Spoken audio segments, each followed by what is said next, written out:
আগামী ২৬শে মে রয়েছে শনি জয়ন্তী এবং ২৭শে মে রয়েছে ফলহারিণী কালী পুজো। কাজেই এই দুটি দিন খুবই গুরুত্বপূর্ণ হতে চলেছে ৪ রাশির জাতক এবং জাতিকাদের জন্য। আমি এই ভিডিওতে যে ৪ রাশির নাম জানাতে চলেছি, এই ৪ রাশির উপর স্বয়ং শনি মহারাজের যেমন কৃপা বর্ষিত হবে, পাশাপাশি মা কালীর কৃপা বর্ষিত হবে। ২৬শে মে যেহেতু শনি জয়ন্তী রয়েছে, কাজেই এই দিন শনির কৃপা পেতে আপনি সন্ধ্যার সময় শুদ্ধাচারে শুদ্ধ বস্ত্র পরিধান করে ১০৮ বার শনির তান্ত্রিক মন্ত্র জপ করবেন। শনির তান্ত্রিক মন্ত্রটি হল ওম প্রাং প্রিং প্রং স শনৈশ্চরায় নমঃ। এরপর আপনি কোনো বট গাছ বা পাকুড় গাছ অথবা অশ্বত্থ গাছের নিচে একটি সরিষার তেলের ছায়া প্রদীপ দান করুন।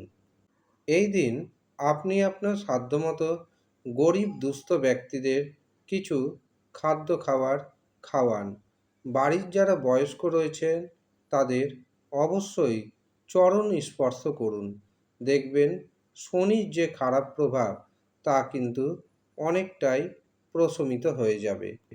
এবং ২৬শে মে মধ্যরাত্রির পর শুরু হবে ফলহারিণী কালী পুজো। এই দিন আপনি উপোস থেকে মা কালীর কাছে নিজের মনের ইচ্ছা জানান এবং পুজোতে যে যজ্ঞ হয় সেই যজ্ঞে আপনি একটি সম্পূর্ণ গোটা ফল যজ্ঞে নিবেদন করুন এবং সেই ফলটি ১ বছর খাবেন না এবং মায়ের কাছে একটি ইচ্ছা জানাবেন। দেখবেন মা আপনার সেই ইচ্ছাটি পূরণ করবে। ২৬ তারিখ রয়েছে শনি জয়ন্তী এবং ২৭ তারিখ রয়েছে ফলহারিণী কালী পুজো। এই ২ দিন তন্ত্রমতে আপনাদের জন্য কিছু তাবিজ তৈরি করা হবে। আপনি আপনার সমস্যা অনুযায়ী এই তাবিজ তৈরি করাতে পারেন। যারা মনে করছেন এই তাবিজ তৈরি করাবেন এবং জীবনে সমস্যা মুক্ত হবেন, তারা অবশ্যই নিচের দেওয়া নাম্বারে যোগাযোগ করুন এবং নাম নথিভুক্ত করিয়ে নিন।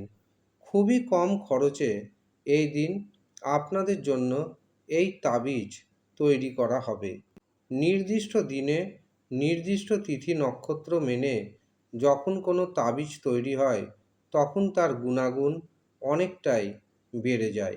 কাজেই এই দিন যে তাবিজ তৈরি হবে তার কিন্তু কার্যকারী ক্ষমতা অনেকটাই বেশি থাকবে।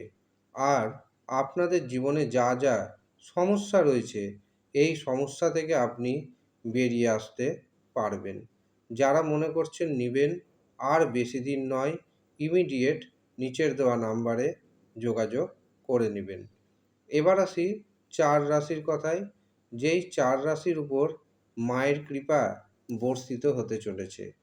প্রথম যে রাশির নাম পাচ্ছি সেটি হলো বৃষ রাশি। বৃষ রাশির জাতক এবং জাতিকাদের মধ্যে অদ্ভুত ধরনের শক্তি দেখতে পাচ্ছি। এই দিন আপনার মধ্যে পজিটিভ দিক ফুটে উঠবে অনেকটাই বেশি। হঠাৎ করে অর্থপ্রাপ্তি ঘটবে এবং সেই অর্থপ্রাপ্তিতে আপনি হতে পারেন কোটিপতি। আপনার শারীরিক অসুস্থতা দূর হবে, ঋণ মুক্তি ঘটাতে সক্ষম হবেন এবং ব্যবসাতে নতুন নতুন যোগাযোগের কারণে আপনার ব্যবসা আগের থেকে অনেকটাই বড় হয়ে যাবে।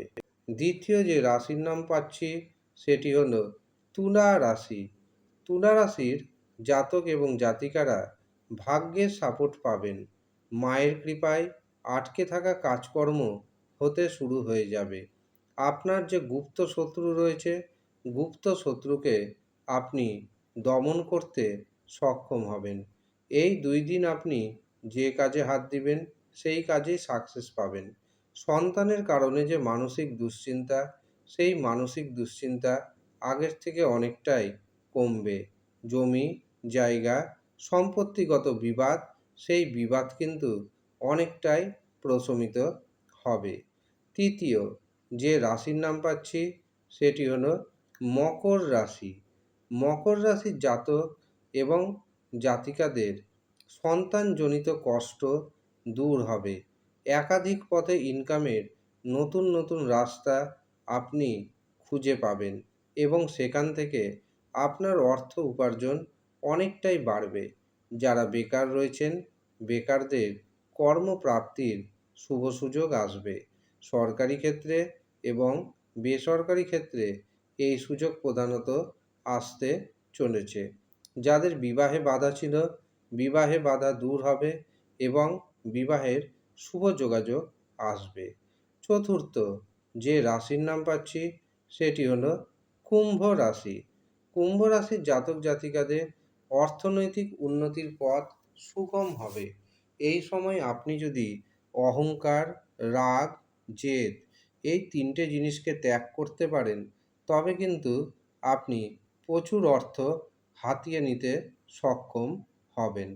এর পাশাপাশি কোথাও না কোথাও থেকে আপনি দামি গিফট পেতে চলেছেন। সম্পত্তি, জমি জায়গা, উত্তরাধিকার সূত্রে যদি কোনো প্রপার্টি দীর্ঘদিন ধরে আটকে থাকে, তবে তার মীমাংসা হয়ে যাবে। যারা বেকার রয়েছেন, বেকারদের কর্মপ্রাপ্তি হবে।